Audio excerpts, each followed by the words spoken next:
Good afternoon to all of you. Thanks very much for allowing me to present what we are doing. Let's start with a very small question I asked myself. Why is it that simple things are very easy to implement at a personal level and are very complicated and difficult to do in a general level? Raise your hands, all of you that have a computer or tablet. Okay, those who are parents, raise your hand if you bought a computer for your children. What was the pedagogical model when you bought a computer for your children? Those that are children or sons and daughters, raise your hands if you received a computer for your parents. Now, if I ask you, do you think it's a good idea to have laptops for all the students in the public, in education, with connectivity? Do you think that is a good idea or a bad idea? Who thinks it's a good idea? Now, this happens everywhere. The majority of the people say it's a good idea, and then it doesn't get implemented. And beware, when I say the majority of people, I have discussions with presidents, ministers, parliament people. Everybody agrees, but it's difficult to implement. So let me tell you how we from Uruguay, a small country with 3.3 million inhabitants in Latin America, decided to do it and became the only country in the world where every student has a computer and every teacher has a computer and connectivity. The first thing is, from the day it was launched in 2006, for us, this was a program of inclusion, social inclusion, real equal opportunities, real good chances for everybody, and we were sure that by doing this, we would impact in the learning and the infrastructure technology in the country. What have we done? Since 2007 until today, we have 570,000 laptops in the hands of children and students. We have connectivity and internet in 99% of the education facilities. We have internet in public places, parks, hospitals, housing complexes. At the end of the day, more than half of the children in our country don't have to move more than 300 meters to get internet.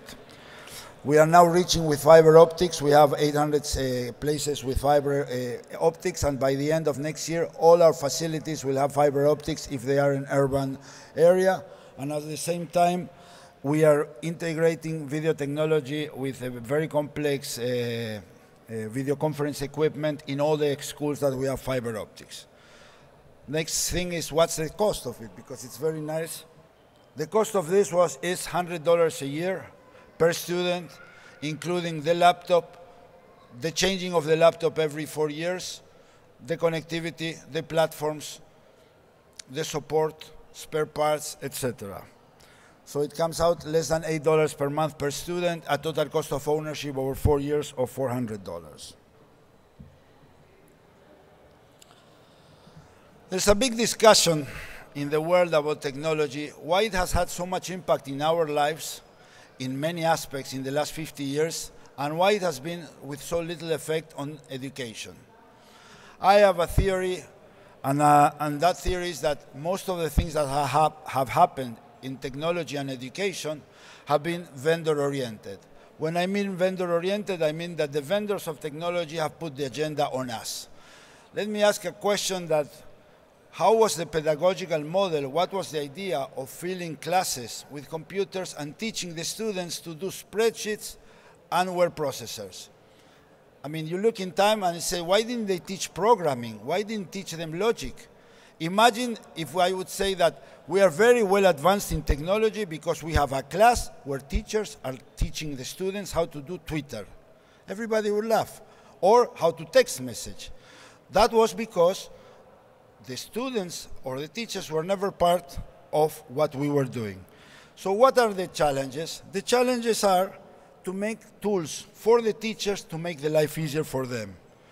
The teachers need to be part of this, but they need to be the easy side of it. Use technology because technology adapts to the teacher and not the teacher adapted to technology.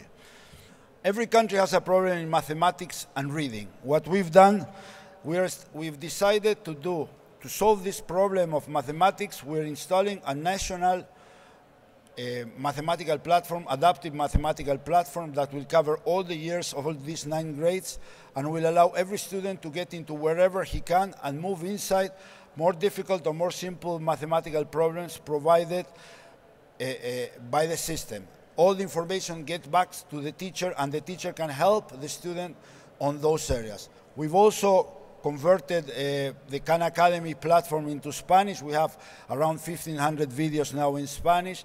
And we're doing a lot of other things like tournaments of chess, tournaments of mathematical games, all different ways to move the infrastructure so that the children can learn mathematics. Who thinks here that a student in primary school or secondary school should know how to program? Who thinks it would be a good idea? Raise the hands. Okay, we've decided to do robotics, and through robotics, we've given a kit of robotics to every 4 children in the country, so at least some of them will learn how to program.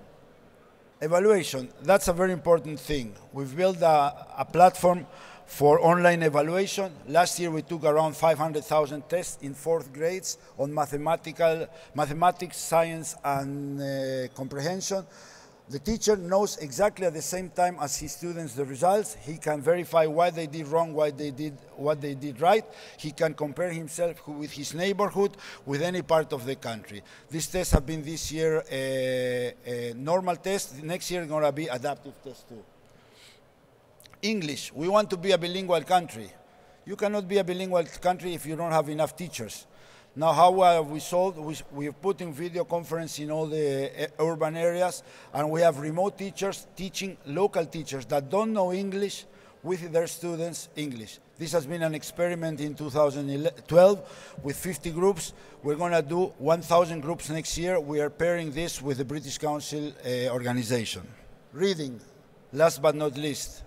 The only thing we have to do there is our responsibility that all the books and all the textbooks are in digital format in the laptops. We made an arrangement with the publishers, and after this year, all this will be available to the students of Plan Ceibal. To finalize my 10 minutes, I've shown you challenges and solutions. All these have one focus: personalization of education. Every child is different, and the only way to personalize education is to use technology. We need to have technology to make life easier, be more creative, work in a cooperative way. That means that part of this personalization has to be done, obviously, with the support of the teachers. Teachers are the essential part of this program. We are working very hard to make technology and pedagogy to be an integrated item. And it's the only way that this innovation can help students to learn. A lot is talked about empowering students. But what is empowering? Empowering means that the students have to be able to solve problems that they never saw before with tools that they never had before. And that through the questions that we place the students can be empowered through this. We are an organization that is 5-year-olds. We've just started. We are very young. We are very committed to change through participation, through collaboration, because we feel that sooner or later, this is the trend everybody has to be. Thank you very much. Questions? Comments? My name is Sigamani Naika. I'm from Cape Town, and I work in education. I want to know what has been the difference in terms of the results once you implemented this program, and has there been any shifts in the results and shifts in performance in general? Let me tell you what, the results is a very interesting question, because what are the results we need to measure? If you have 50,000 children that know how to program today, or 100,000, what is the result? Which result will measure that? If we have kids that know how to do other things like taking pictures that were never being able to take pictures, or playing chess that they learned through the system, what are the results? We work a lot on the performance, but we think that this is a program of equality, of equal rights. Results in mathematics, I cannot say to you that today they are better off in mathematics than 5 years ago. it will be irresponsible to think that in a 5-year program that started 5 years and it's consolidating now, it will be. The only thing I know is that by having platforms, by having help to the teachers get more motivated and more engaged. So the results in practical terms, just how many people solve this test, we are not working in that area. I'm from Jordan. I was wondering whether you found any problems with the parents. Would you add that to the challenges? Because parents who are not digitalized, how are they going to provide support for their children? I'll tell you a story. I say in Uruguay, Plan Ceibal, if you think it as a movie, it's a comedy for the children, a drama for the parents, and a tragedy for the teachers. Okay? Now, parents, how many of you have been helped by your children with computers? Raise your hands. That's the only transaction you do with your children without cost, right? When you ask anything your children, they always ask you something in return. When you ask for the computer help, no. The same happened with the teachers. Children help the teachers and children help the parents. We did some research and we had, through Plan Ceibal, 2 things happened in Uruguay. The lower income parents bought other computers for their home, and more than 80,000 families started to use internet because of the children had computers. So I would say if we had more time and more money, we would have a similar program with the parents. ¿Cómo solucionaron la reconversión de los profesores por esa tragedia de la que hablabas? He asked how did we solve the reconversion of the teachers about the tragedy. The teachers, there's no bigger vocational profession than to be a teacher. So the moment the teachers started to see how the kids were influenced, they started to learn, and we had to train them, and no training is enough. But it's part of this evolutionary program. My name is Matar Balde from the Gambia. The first question you've answered about the tragedy of the teachers, I wanted to know about that. But also, in terms of Africa, back in Gambia, where we are also interested in this new innovation, how do you think, this can be implemented in partnership with an organization like you? We've been helping the Rwanda government on their implementation.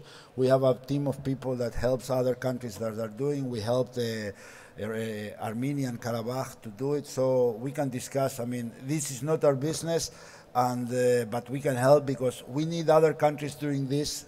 We don't want to be leaders all the time. We need other people to interact. One more question. I'm Kevin Dunseith from Cisco. I'd like you to say a little bit more about the way in which the English language teachers teach remotely, whether, for example, it's all done synchronously in real time, whether there's also the possibility of asynchronous learning. Could you say a little bit more about how that works? Does the teacher teach just one group at a time or multiple groups, for example? Thank you. You're our partner in this experiment, so nice meeting. No, this is a very innovative project. It's in real time. The quality is very good because it's fiber optics. The teacher interacts with the students. The teacher has the material locally or remotely, and he teaches for the time being only one group at a time. But that is not settled. You should have seen the faces of the British Council when I told them we need 1,000 next year, right? Because it's totally different from what it has been done now. We want to do something as it would be in class, so that no one senses any difference. The teacher addresses the student by his name, he interacts, and don't forget that the local teacher is a motivator, a tutor, because he doesn't know English either, so he's learning too. So it's a complicated way of doing this. It's an innovative way, but either we do it this way or we won't be able to do it. So we plan to have by 2015 all the groups having English. We plan to have fiber optics and video conference in all the schools, in all the urban facilities. So that will help not only in the English, but in all the training and different, when you need a teacher that is not there, so you can send someone. You don't have to send a substitute, you can send someone from the video conference environment. Thank you very much.